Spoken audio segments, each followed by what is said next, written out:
Hi friends, digital పేమెంట్లలో భద్రతను మరింత పెంచే విధంగా ఆర్బీఐ ఒక పెద్ద నిర్ణయం తీసుకుంది. 2025 డిజిటల్ పేమెంట్ అథెంటికేషన్ డైరెక్షన్స్ ప్రకారం ప్రతి డిజిటల్ లావాదేవీ కోసం 2 ఫ్యాక్టర్ అథెంటికేషన్ తప్పనిసరిగా ఉండాలి. ఇప్పటి వరకు మనం ఎక్కువగా SMS, OTP ద్వారా లావాదేవీలు అథెంటికేట్ చేసుకున్నాం. కానీ ఇప్పుడు ఆర్బీఐ కొత్త మార్గదర్శకాల్లో ఇలా చెప్పింది. OTP, one time password, PIN PIN, personal identification number, biometrics, finger print, face ID లాంటి సాంకేతికలు, device token, physical and software tokens ఇవన్నీ 2FA కోసం చెల్లుబాటు అయ్యే ధృవీకరణ మార్గాలు. ఈ మార్పుల ప్రధాన ఉద్దేశం ఏంటంటే మన డిజిటల్ లావాదేవీల భద్రతను పెంచడం, మోసాలు, హ్యాకింగ్ వంటి ప్రమాదాలను తగ్గించడం. అంటే ఇక మనం డిజిటల్ పేమెంట్స్ ఉపయోగించేటప్పుడు మరింత సురక్షితంగా, నమ్మకంగా ఉంటాయి. మరిన్ని అప్డేట్స్ తెలుసుకోవాలంటే మా ఛానల్ని ఫాలో అవ్వండి. See you on Skypeline networks. Hi friends, Hyderabad metro వ్యవస్థపై ఇప్పుడు ఒక పెద్ద పరిణామం చోటు చేసుకుంది. తెలంగాణ ప్రభుత్వం హైదరాబాద్ మెట్రోను పూర్తిగా స్వాధీనం చేసుకోబోతుంది. అందులో భాగంగా మెట్రో నిర్మాణంలో ప్రధాన భాగస్వామి L&T సంస్థ ప్రాజెక్టు నుండి తప్పుకోవాలని నిర్ణయం తీసుకుంది. L&T వెనక్కి తగ్గడమే కాదు, ఆర్థిక బాధ్యత, నిర్వహణ బాధ్యత ప్రభుత్వానికి బదిలీ అవుతుంది.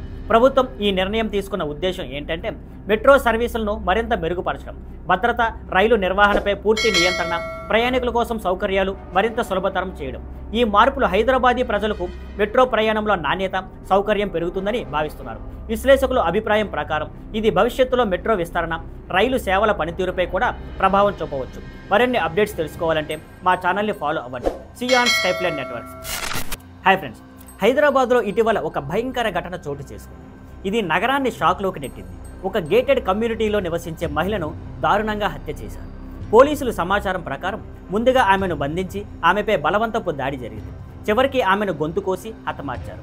కేవలం హత్యకే పరిమితం కాకుండా ఇంట్లోని విలువైన వస్తువులు, ఆభరణాలు దోచుకెళ్లారు. ఈ ఘటనతో సమీప నివాసితులు భయంతో భయపడ్డారు. పోలీసులు ఘటనా స్థలంలో దర్యాప్తు చేస్తున్నారు. CCTV ఫుటేజీ పరిశీలిస్తూ నేరస్తులను పట్టుకునేందుకు చర్యలు తీసుకుంటున్నారు. ఇలాంటి ఘోర ఘటనలు మనకు ఒక నిదర్శనం చెబుతున్నాయి. భద్రతా చర్యలు ఎల్లప్పుడూ అత్యంత ముఖ్యం అని. ఇంకా ఈ కేసు వివరాలు, పోలీసు దర్యాప్తు కొనసాగిస్తున్న అప్డేట్స్ తెలుసుకోవాలంటే మా ఛానల్ని ఫాలో అవ్వండి. See you on Skypeline networks. Hi friends, Himachal nurse Kamaladevi నిజంగా అందరినీ ఆశ్చర్యానికి గురిచేసింది. ఆమె ఒక జన్మించిన బేబీకి టీకా వేయడానికి పొంగుతున్న నదిని దాటింది. నర్సు కమలాదేవి మాట్లాడుతూ, నేను బేబీకి చేరుకోవాల్సి వచ్చింది. వాతావరణం వల్ల తల్లి రాలేకపోయింది. బేబీ గురించి ఆందోళనలో ఉండి ఆ రిస్క్ తీసుకున్నా అని చెప్పింది. ఇలాంటి అంకితభావం, స్ఫూర్తిదాయకమైన కథలు నిజంగా మనందరికీ మెప్పు పెంచుతాయి. మరిన్ని అప్డేట్స్ తెలుసుకోవాలంటే మా ఛానల్ని ఫాలో అవ్వండి. See you on Skypeline networks. Hi friends, నమస్కారం అందరికీ. తెలంగాణ రైల్వే ప్రయాణికులకు ఒక సూపర్ గుడ్ న్యూస్ ఉంది. ఇక మీదట తెలంగాణ నుంచి మరో 2 వందే భారత్ రైళ్లు రాబోతున్నాయి. ఏ రూట్లు అంటే హైదరాబాద్ నుంచి పూణే వరకు ఒక వందే భారత్, సికింద్రాబాద్ నుంచి నాందేడ్ వరకు మరో వందే భారత్. ఇప్పుడు మీరు ఆలోచిస్తుండవచ్చు, వీటితో మనకేం లాభం? మొదటిది, ట్రావెల్ టైం తగ్గిపోతుంది. ఈ 2 రైళ్లు రాకతో 2 నుంచి 3 గంటల వరకు సమయం ఆదా అవుతుంది. అంటే హైదరాబాద్ నుంచి పూణే వెళ్ళేవారికి, సికింద్రాబాద్ నుంచి నాందేడ్ వెళ్ళేవారికి ఇక వేగవంతమైన, సౌకర్యవంతమైన ప్రయాణం లభించనుంది. ఇంకో ముఖ్యమైన విషయం ఏంటంటే ఇప్పటికే తెలంగాణ నుంచి కొన్ని వందే భారత్ రైళ్లు నడుస్తున్నాయి. వాటికి అదనంగా ఇవి కూడా వచ్చేస్తే తెలంగాణ, మహారాష్ట్ర మధ్య కనెక్టివిటీ మరింత బలపడుతుంది.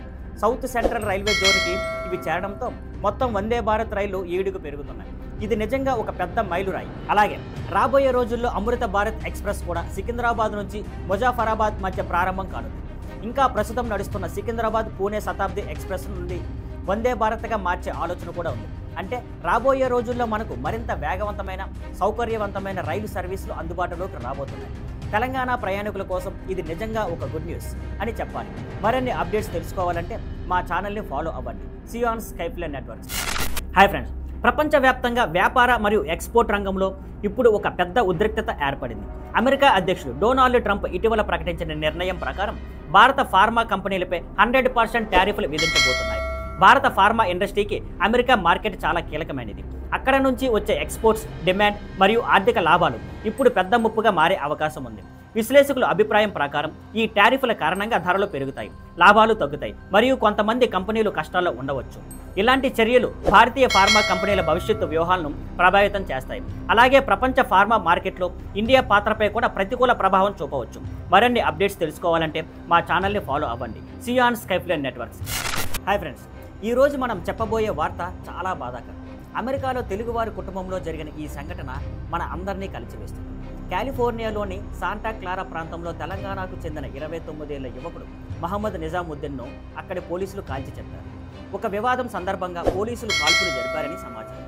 అయితే ఘటన పూర్తిగా ఏ కారణాల వలన జరిగిందనే విషయంపై ఇప్పటికీ స్పష్టత లేదు.